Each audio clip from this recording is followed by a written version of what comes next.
¿Cuántas veces has dicho, San Antonio, que mis llaves han aparecido? Y funcionó. Pero si le preguntas a San Antonio cuál fue el objeto más importante que ayudó a encontrar en su vida, te sorprendería la respuesta. Porque San Antonio no es solo el santo de las llaves perdidas ni solo para encontrar pareja. Es uno de los doctores más profundos que ha tenido la Iglesia en 2000 años.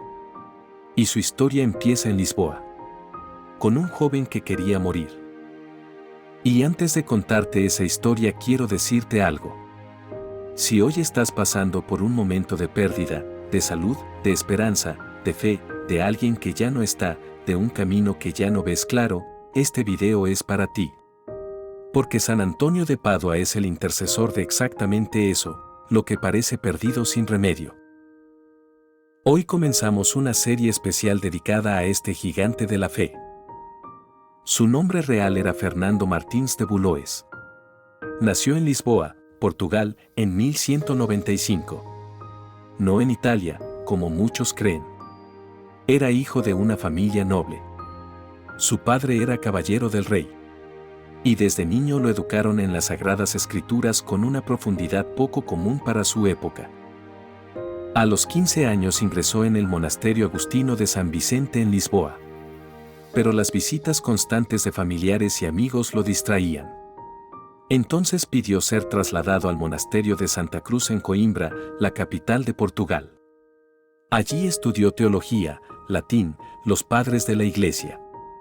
Se convirtió en uno de los jóvenes más preparados intelectualmente de su generación. Y entonces algo lo cambió todo. En 1220 llegaron a Coimbra los restos de 5 frailes franciscanos martirizados en Marruecos. Fernando los vio. Y algo en su corazón se encendió. Quería lo mismo. Quería dar su vida por Cristo, morir por Él. Dejó la comodidad de los agustinos, tomó el hábito franciscano, cambió su nombre por Antonio y pidió ir a Marruecos a predicar entre los infieles. Dios tenía otros planes. El viaje a Marruecos fue un desastre. Una enfermedad lo dejó sin fuerzas casi al llegar. Tuvo que regresar. Y en el regreso una tormenta desvió su barco hacia las costas de Sicilia, Italia. Llegó sin fuerzas, sin misión, sin saber por qué estaba ahí.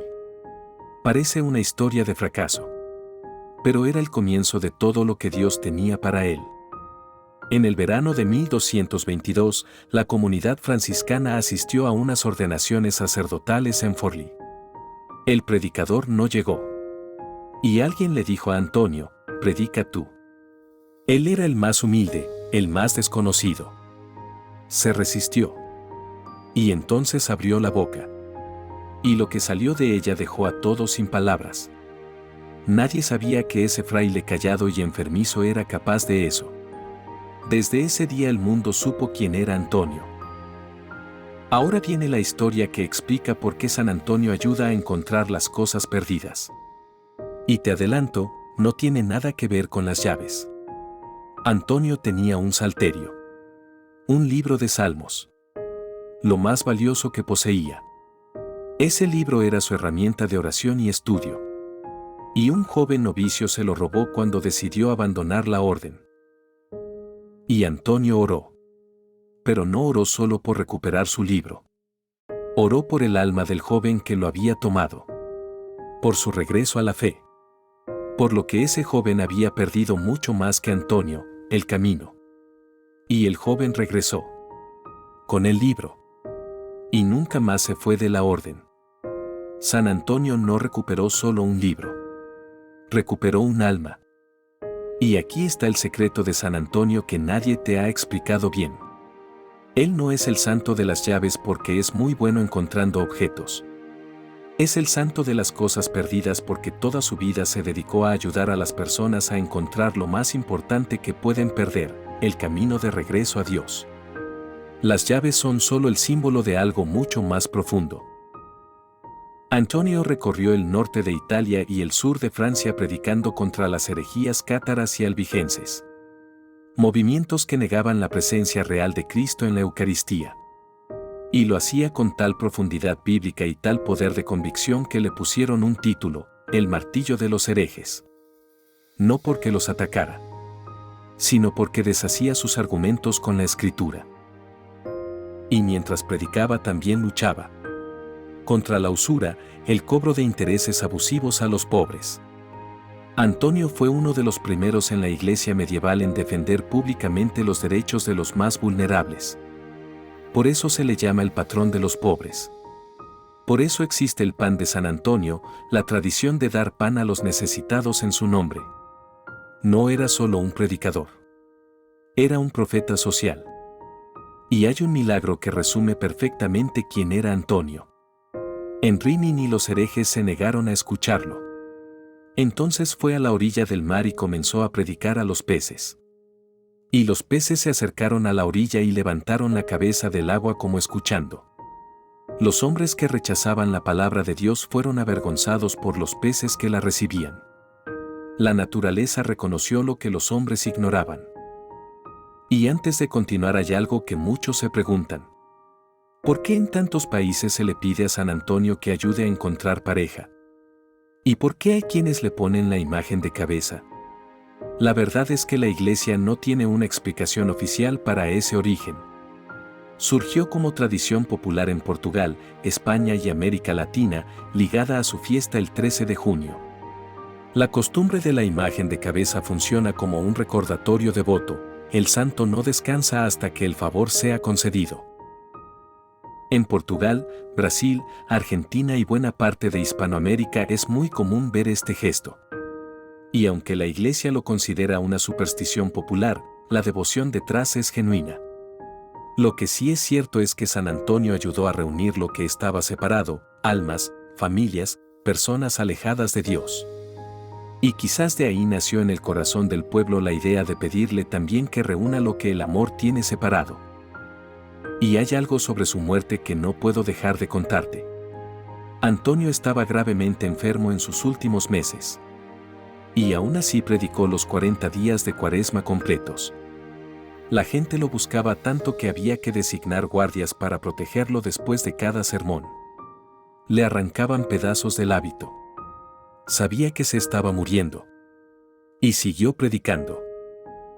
Se retiró a descansar con 2 frailes en los bosques de Camposampiero. Pronto supo que sus días estaban contados. Pidió que lo llevaran a Padua. No llegó vivo. El 13 de junio de 1231 recibió los últimos sacramentos. Entonó un canto a la Virgen. Y sonriendo dijo: «Veo venir a nuestro Señor». Y murió. Tenía 36 años.